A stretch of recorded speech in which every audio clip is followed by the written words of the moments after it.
Welcome back to Let's Talk Race in Ireland. I'm your host, Harrison Paul, and today we're going to get into a home situation, domestic situation that happened in Ireland.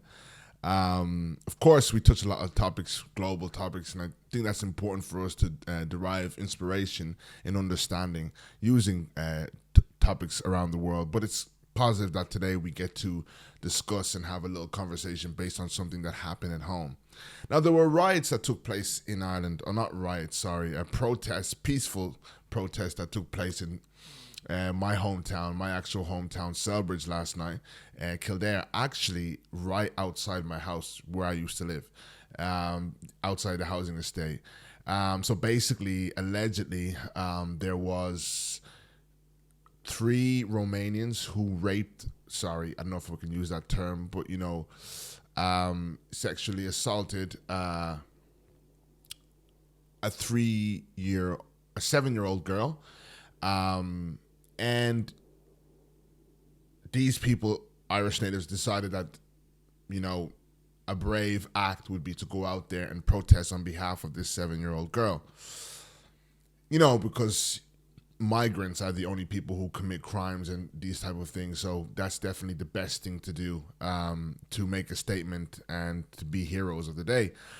But today I wanted to speak about the whole mentality behind that. I also actually last week had stumbled across a video regarding Ireland is full anti-immigrants backlash in Ireland. Documentary that the Telegraph did 9 days ago. I was trying to get to it as soon as I could. A few other things came up, but here it is again, which I'm so happy because it's fresh, with the fresh topic I wanted to speak on. So, of course, this took place at home. So it was very interesting for me having to wonder which one of the people that I knew personally was out there. But in many, many ways, I said this on an Instagram story, I know these people. I know the Irish population. I understand the Irish mentality. I understand the Irish culture. I understand the ideology of Irish people. And I want to make that known today in this video for you guys to understand. So, look, I'll just play the clip that happened. It's another protest, which will give us a little bit of an idea. And then maybe after that, I'll play the actual clip of the little protest that was happening last night. But this is an important clip because I want to actually discuss this.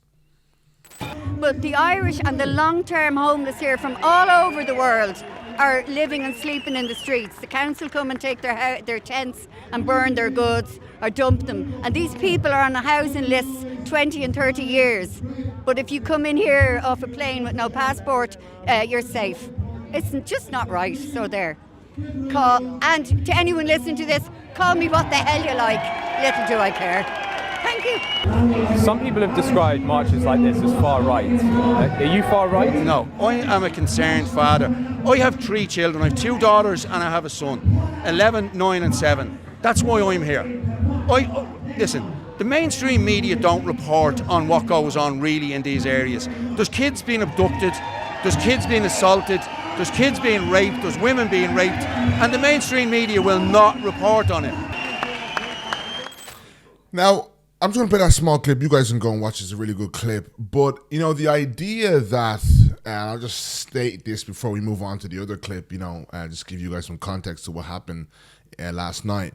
The idea that the media will protect an African person. I'm going to speak for African people. I don't care if it's talking about other migrants, but I'm going to speak about African people because we are in the pool of migrants. The idea that the media will protect us is just so ignorant in itself because you don't even know you obviously don't know what a life of an African really looks like if you think that people seek to protect us, seek to give us the benefit of the doubt. You must totally not understand or willfully, intentionally don't want to understand the life of an African. So I won't get into that. But what I'm going to address here today is I have seen a lot of my African friends and my African people who've fallen into the idea that, the Irish are just going through a situation where their government is not looking after them and it's no ill will in their behavior.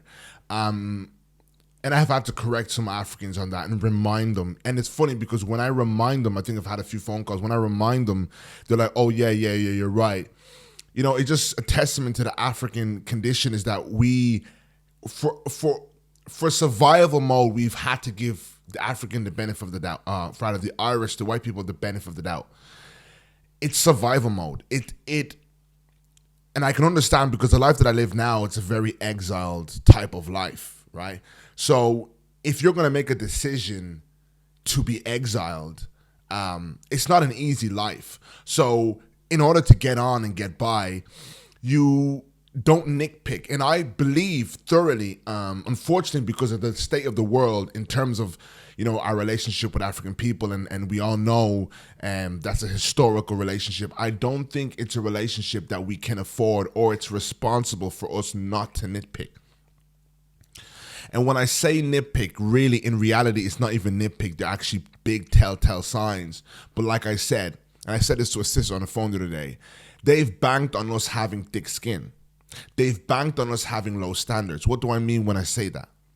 Well, it's the way certain people say, oh, racism will never go, man. Just kind of get over it. These are the same people who are like, enough is enough when it comes to sexual assault on children. One of the things I've begun to tell myself, which makes a lot of sense to me, is like,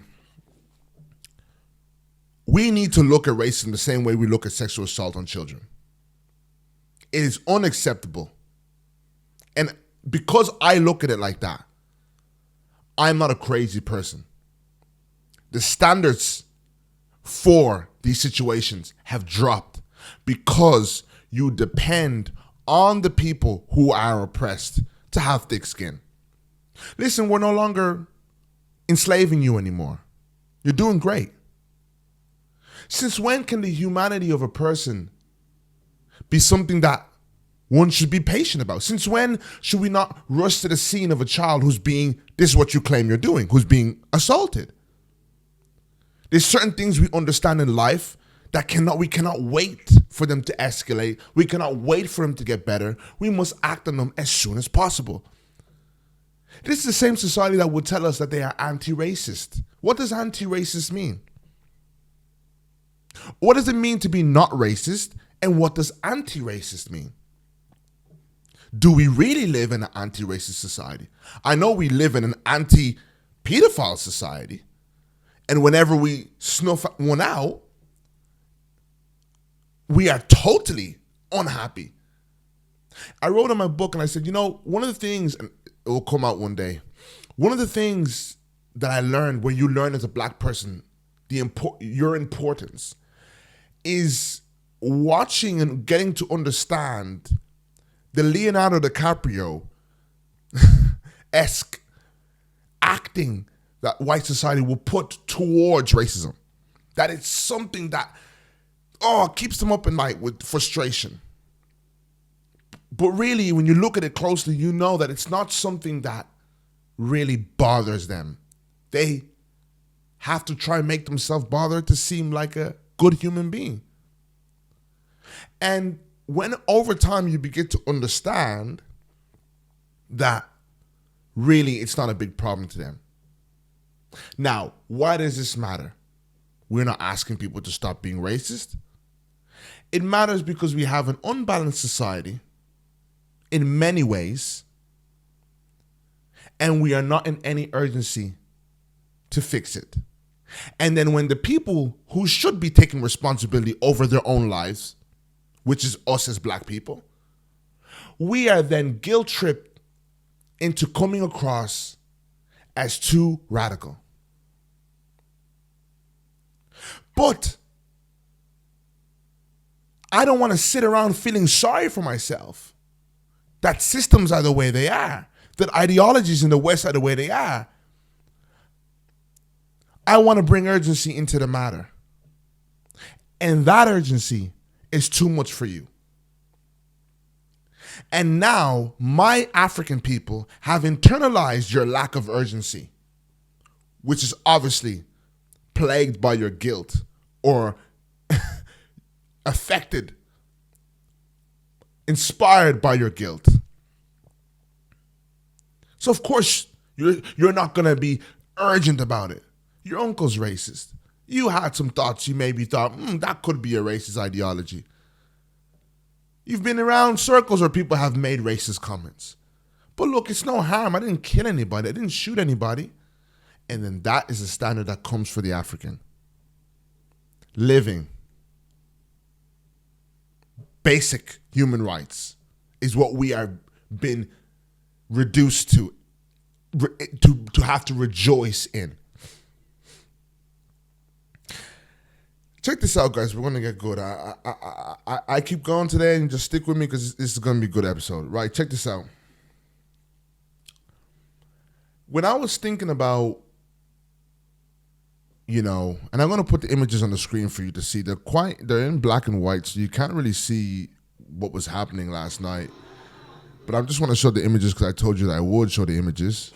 And this is close to where I used to live, and nothing much, just people protesting, people standing outside of the Selbridge Manor Hotel, and they were chanting, immigrants out, migrants out, migrants out.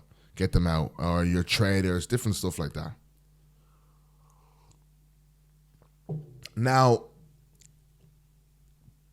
nothing much to see there, just the same old, same old. But I want to get to the main point of what I saw in the initial video that I think I want you to understand. I knew these people when I was 13 years old. I knew these people when I was 14 years old. I knew these people when I was 15 years old. I knew these people when I was 16, 17, 18. I know these people so very well. I grew up with these people. James Baldwin has a famous saying that says, I know you better than you know me. I've had to watch you, what you like, what you accept, what you don't accept. My life depended on it. Your life didn't depend on it. My getting a job depended on it. My having to figure out how I can maneuver my way through the stereotypes that were set for me. It hung on that. So when you think, where is racism? Where are you seeing it? Our lives were wrapped up. Our parents were coming into parent-teacher meetings in school and getting condescending energy of someone who has a warped perception of Africa being primitive people. And you're getting someone who has a lack of respect for your existence. Even if it's wrapped in niceness, it's still wrapped in a condescending. Someone is actually insulting your intelligence or your capacity. We've had to deal with this. And a lot of times Africans just shrink and fold and take up that position, a beggar's position. When we are great people. Because standing tall may also come across as intimidating or a dangerous person. Damned if you do, damned if you don't. When I look at people like that woman, now, like I said, that guy, for me, I don't really have much problems with people like the guy who spoke at the beginning. I'll put a screenshot of him on the screen. Why? He wasn't, to me, anybody really significant. Now, where he could be significant and where it really mattered was a football coach. To me, I would come in contact with his type of people amongst the football field. A coach for a certain type of team, that usually would be an environment where I'd see those kind of inner city Dublin men of I can tell of his makeup, his design, right? But the woman is very significant figure to me in this clip. I'll tell you why. She could have been my teacher. She could have been my teacher. She could have been the secretary in my school. She could have been somebody my parents had to depend on to say, oh, your decision, it's her decision to say yes or to say no. I want you to take that for granted. This woman would be lovely to you, Anya. This woman will be lovely to you, Quiva. This woman will be lovely to you, Sean. This woman will be lovely to you, O'Neill or O'Connor or all sorts of you Irish people. I need you to understand that. So you cannot tell me she would definitely not be racist. Which is why I'm excited at times like now. Because you get to say, oh, jeez, Margaret, is that how you think? And then you still give Margaret the benefit of the doubt.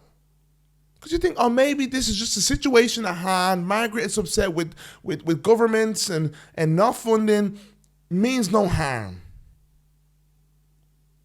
Little do you know, I had to deal with Margarets my whole life. Secretaries, teachers, schools. And what I love about the nuance of relationships is that it's not always black and white.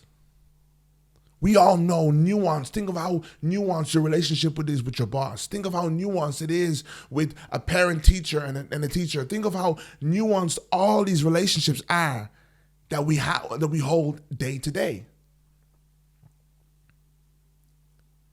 And in those nuanced relationships, you find yourself hitting a bump in the road. I'll give you a great example. I was talking to my friend, and I was a good cousin. I was saying racism has layers. Let me explain. There's layers to racism. And I said, where I believe the African needs to arrive at, the Irish is going to have to shed so many layers, I don't think he's prepared for that. Which is why he's boxed the African in psychologically to the place he is at the moment. A subservient box. An assimilative box.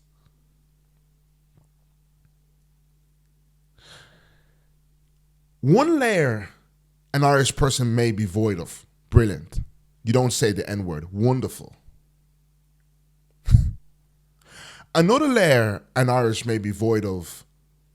You like migrants. You're liberal.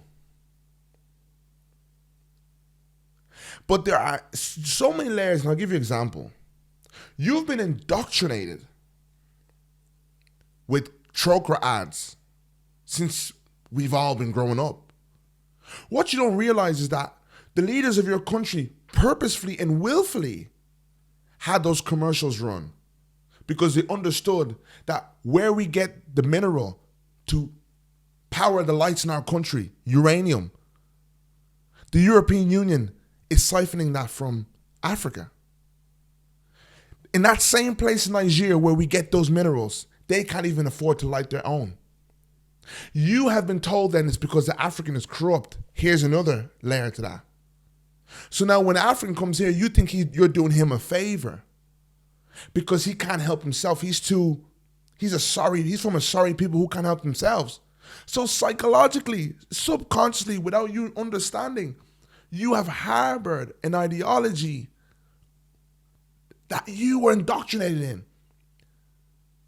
And I use different places in this. Now, let's say you're in the workplace and you thought you weren't racist, Sean. And now you're in a situation where a Nigerian boy is far more brilliant than you are. We have found as African people, that's a harder pill to swallow. Why? And I'm unraveling. Or maybe because he was told that the uncivilized, primitive ideology is still deeply rooted in society.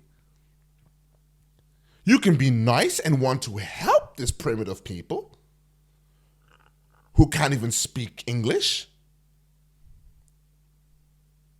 Does that mean that you respect them as a force to be reckoned with in this earth? Does that mean when you're going through an inconvenient day and you're in an inconvenient situation, let's say in the workplace, and you are to serve a black person, you're more wary of disrespecting an Irish person than you would be more wary disrespecting an African. It's in the nuances. I go back to Margaret. Margaret didn't wake up and say, F these N-words. It doesn't work like that. There are so many deep-rooted ideologies that she struggles within the ups and downs of having a society that has African people. And why I spend my time preaching and talking about neocolonialism, and I just touched on it a little bit there, is because you don't even know. Listen, if I wasn't a part of the Irish government, I wouldn't feel sorry for any of you guys. Why? Because you don't even know what's really going on. And you are so riddled with these poisonous beliefs about Africa in your subconscious minds that if someone has come to tell you, even you African, if someone has come to tell you, listen to me, do you know that your wealth sits on Africa? No. Surely my civilization, everything I enjoy cannot be sitting on Africa. Why? Because Africa, they're nice people, they're watermelon smiles, that's great, but nothing I can accredit my development to. That's why my country's been great. Now you have an arrogance to say, okay, let's watch how many migrants we let in, or the government. There are so many ways your government let you down. There's so many ways your running of your country was so negative for you. There should have been a thorough teaching on Irish history. Let's start there regarding the benefit of African people. One of my favorite posts, like I said, I always talk about this guy's post. I spend time reading it and rehearsing it because obviously I'm going to need it in my bank of my mind in order to use it when combating people, right? But I want to just quickly read one tweet for you from this Liam, and I'm going to put up on the screen for you guys to see. It's awesome, right? Check this out. He has loads, but this is one of my favorites. Check this out. The Rice family from Limerick were another Irish Catholic dynasty that made a fortune from sugar planting, slave owning in the 17th century Barbados. Jenny Shaw's everyday life in the early English Caribbean traces the Barbadian life of Nicholas Rice and his nephew George. Check this out. It's my favorite part. Nicholas was a wealthy merchant and George was a successful planter. In his will, Nicholas left £120 to the Roman Catholic Calgary of the city of Limerick, where I was born. So here we see him leaving 1677. The wealth that he accumulated from the debt and the atrocities of African people. And you're wondering where you didn't benefit. Check this out, right? George, who owned a large plantation comprising 301 acres, including many slaves, banqueted £50 in his will to the poor of Limerick. 1684, he also left £14 to the poor Irish people in the parish of St. Philip, Barbados. Parish. Listen to me, guys. Here we see how the wealth directly is affecting the people of Ireland. Now, this is the last thing I'm going to give you. Then we're running out on time, but I'm going to give you this last thing, and I might run, and you can stick around for another one. Check this out, because this is super special, right? Check this out. Check this out. Check this out. Check this out. When slavery was abolished in Jamaica 1834, the following Irish surnames were present in the long list of compensated slave owners, meaning when slavery was ended, the slave owners were compensated for being put out of work. When... Right, let's get into it, because I could go on a tangent there. Check this out. Barry, Bork. By the way, this looks like a name call for lads I was in school with. Check this out. Barry, Bork, Boyle, Brady, Brennan, Broderick, Buckley.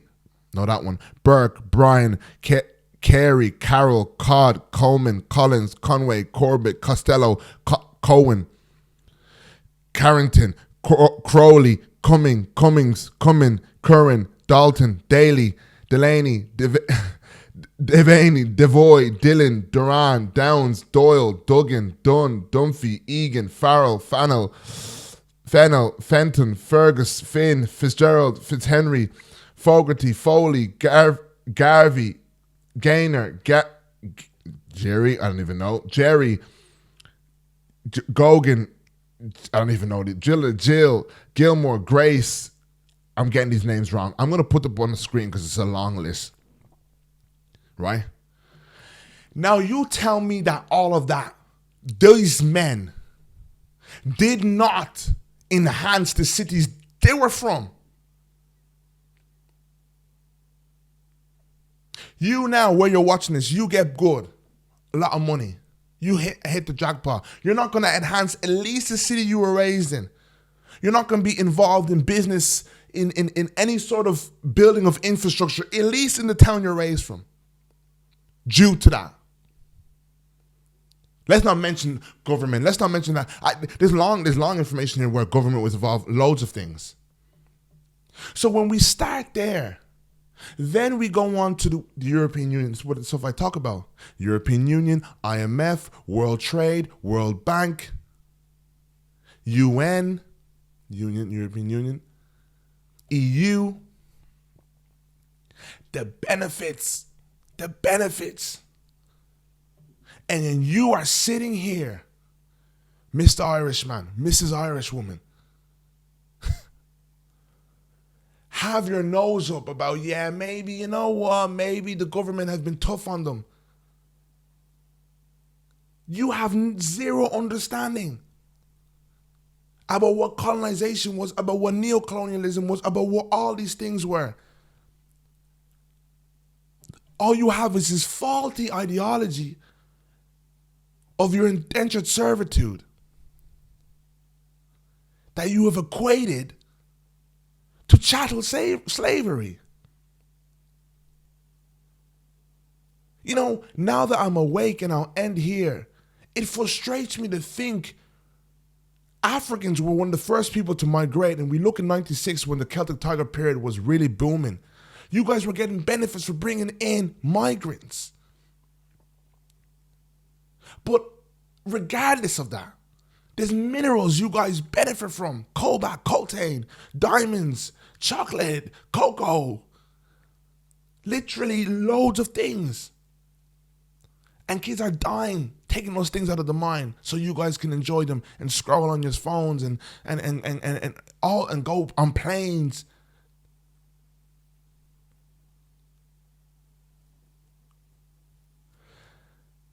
There's so much things that you guys don't understand, and you ignorantly. Your government let you down in many ways, but it's not by letting migrants in. When I think about why the African fled to Europe, and we all did in numbers around the years of 96, and when we started to realize, it's because our homes were under sanctions. The World Trade, the IMF, all these places just sanction anybody who tried to derive any sort of freedom, who tried to garner up freedom, revolution. And the white power structures all benefit from it. Western powers benefit from it. The infrastructure you have here. Our families were saying, okay, how can we get over? How can we get passports? And then you just come here. We never questioned why. I, as an African, never questioned why. It's not because these people are gods. Why? Why isn't Africa good enough? Why is everybody trying to get out? And that's an insult in itself, African, that we never cared enough to question.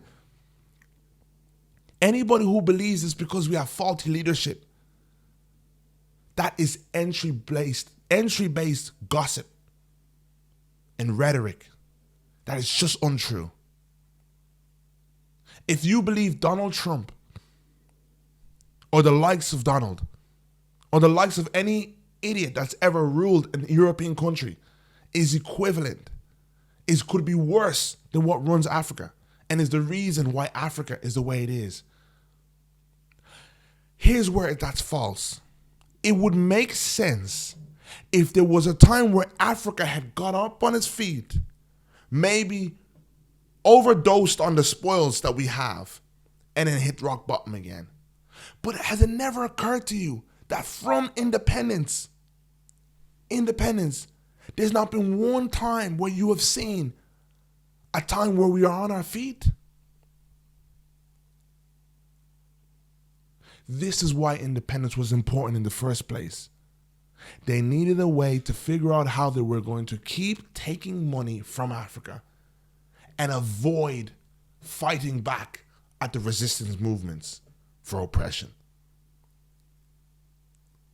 Independence, a flag and an anthem would be the best way to solve that problem. Have you taken a second to take a look at the contracts? And why I'm disappointed in Ireland is because we talk so much about how we stand with other oppressed lands in Palestine, whatever. Our teachers, of course they wouldn't sit and teach us about these contracts that were given to Africa. So-called independence contracts that said we still have to place people in our corner in the treasury of your government. That we still have to train your military. That we still print your money. There's so much conditions that affect us today.